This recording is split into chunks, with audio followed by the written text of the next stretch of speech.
একটা কথা একদমই মাথায় আসে না, দাওয়াত খাওয়ার আগেও রান্না করতে হয়, দাওয়াত খেয়ে এসেও রান্না করতে হয়, তাহলে দাওয়াত খাওয়ার দরকার কি বলেন তো আপুরা।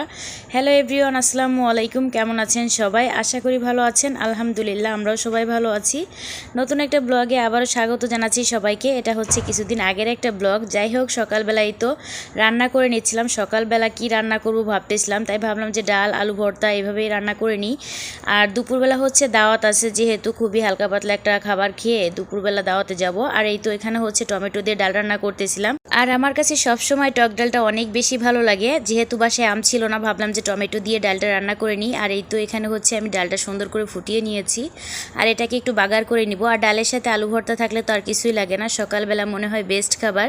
আর আমাদের গ্রামে বেশিরভাগ সময় আসলে ভাতটা খাওয়া হয়। আর এখন যেহেতু আসলে সবসময় ভাত রান্না করি না, মাঝে মাঝে পরোটা বা এটা ওটা করে আসলে চালিয়ে দিই। সকালবেলা যেহেতু নিজে রান্না করতে একটু কষ্ট হয়ে যায়, আসলে মায়ের কাছে খাওয়া আর নিজে রান্না করে খাওয়া অনেক আকাশ পাতাল আছে। নিজে হচ্ছে কষ্ট করে খেতে হয়।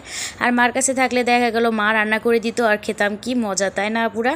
আর এই তো এখানে হচ্ছে আমি ডালটা রান্না করে নিয়েছি, দেখতেই পাচ্ছেন। আর এই ডালটা না অনেক বেশি মজা ছিল, টক ডাল আমার কাছে বরাবরই ভালো লাগে। আর এই তো এখানে হচ্ছে আমার ডালটা রান্না কমপ্লিট, সাথে হচ্ছে আলু ভর্তা করে নিয়েছি। আর এই যে দেখতে পাচ্ছেন ভাতগুলো রান্না করেছি, এটা একদম আমাদের নিজেদের ক্ষেতের চাল। আর এই চালের ভাতগুলো খেতে না অসম্ভব মজার, সাথে হচ্ছে আলু ভর্তা ডাল। আসলে সকালের খাবারটা অনেক বেশি মজার ছিল। যাই হোক, এই তো সকালের খাবারটা খেয়ে নিচ্ছি। আসলে কথা হচ্ছে কোথাও যেতে গেলে কাজগুলো গুছিয়ে রেখেই যেতে হয়, যেহেতু একার হাতে সংসার। আর এই তো এখানে হচ্ছে আপনাদের ভাই বাজার করে রেখে অফিসে চলে গেছে, যেহেতু দুপুরবেলা এসে নিয়ে যাবে। এই জন্য ভাবলাম যে সব কিছু গুছিয়ে রাখি, এভাবে রেখে দিলে আসলে অনেক সময় সবজিগুলো নষ্ট হয়ে যায়। আর এই যে টাটকা টাটকা ফ্রেশ ফ্রেশ সবজি আমার কাছে গুছাইতে তো অনেক বেশি ভালো লাগে, আর রান্না করতে অনেক বেশি ভালো লাগে ফ্রেশ সবজিগুলা।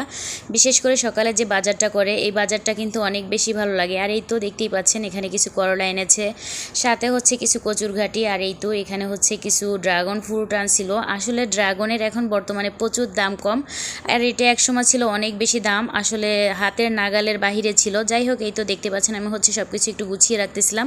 আর সাথে হচ্ছে কিছু চিংড়ি মাছও আনছিল, ভাবলাম যে এটা কুটে বেছে একদম ফ্রিজে রেখে যাব, না হলে আসলে পরবর্তীতে কাটতেও কষ্ট হয়, খেতেও কষ্ট হয়। আর এই তো দেখতেই পাচ্ছেন আমি হচ্ছে সব চিংড়ি মাছগুলোকে কেটে নিচ্ছিলাম কাঁচি দিয়ে। আমার কাছে কেন জানি চিংড়ি মাছ কাঁচি দিয়ে কাটতে অনেক বেশি সুবিধা হয়, মনে হয় যে খুব দ্রুত কাজটা করতে পারি। আর এই তো আমি হচ্ছে চিংড়ি মাছগুলো বেছে নিচ্ছি। যাই হোক, এই তো দেখতেই পাচ্ছেন আমি হচ্ছে চিংড়ি মাছগুলোকে সুন্দর করে পরিষ্কার করে ধুয়েও আনছি। আর এটাকে আমি হচ্ছে বক্সে করে রেখে দিব, এতে করে পরবর্তীতে আমার নিয়ে আসলে সুবিধা হবে খেতে।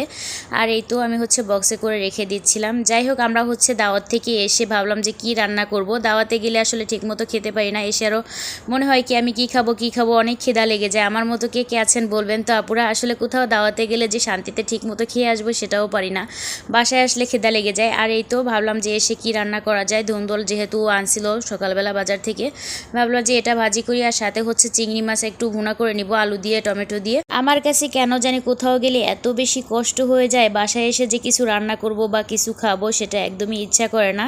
আর এদিকে কচুর ঘাটি ছিল যে রান্না করব কেটে, সেটাও ইচ্ছা করতেছিল না। তাই ভাবলাম যে চিংড়ি মাছ আলু দিয়ে একটু ভুনা করে নিই। আসলে বাচ্চাদের তো খেতে দিতে হবে, যেহেতু মেয়েটা এটা ওটা খেতেই চায় না। আর এই তো আমি এখানে হচ্ছে পেঁয়াজটা আসলে আজকে আর বাটি নাই, বাটাবাটির ঝামেলা করি নাই, কেটে কুটে আসলে ভুনা করতেছিলাম। আর এই তো এখানে হচ্ছে টমেটোটা আলু দিয়ে সুন্দর করে একটু কষিয়ে নিব।